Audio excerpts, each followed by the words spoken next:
সাধারণত গাড়ির steering lock হয়ে গেলে চাবি ঢুকানো যায় কিন্তু গাড়ি স্টার্ট করা যায় না। আজকে আমি আপনাদেরকে দেখাবো কিভাবে গাড়ির স্টিয়ারিং লক খোলা যায়। চলুন তাহলে ভিডিওটি দীর্ঘায়িত না করে আমরা মূল পর্বে যাই। আমি দুটি গাড়ি থেকে নিয়েছি। এটা হলো আমার নিজস্ব গাড়ি, 2024 মডেল নিসান। আর এটা তো আমি দেখাবো কিভাবে। আরো একটি গাড়ি আমি নিয়েছি, ওই গাড়িটিও আমি আপনাদেরকে দেখিয়ে দেব। এই যে দেখেন, এটা হলো 2022 মডেলের গাড়ি। তো বন্ধুরা,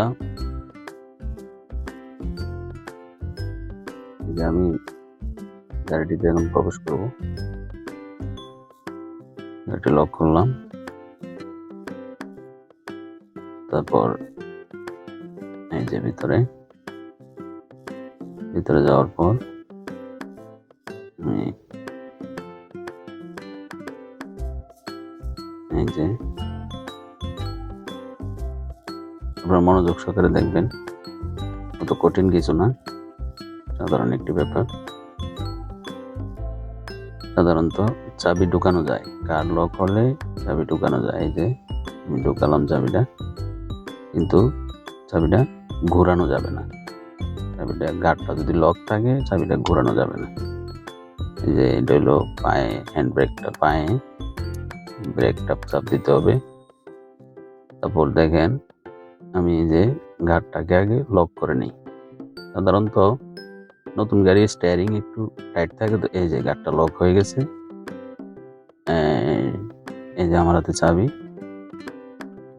সাধারণত নতুন গাড়ির স্টিয়ারিং একটু টাইট থাকে, এই বিধায় আমি আপনাদেরকে লক করে দেখালাম।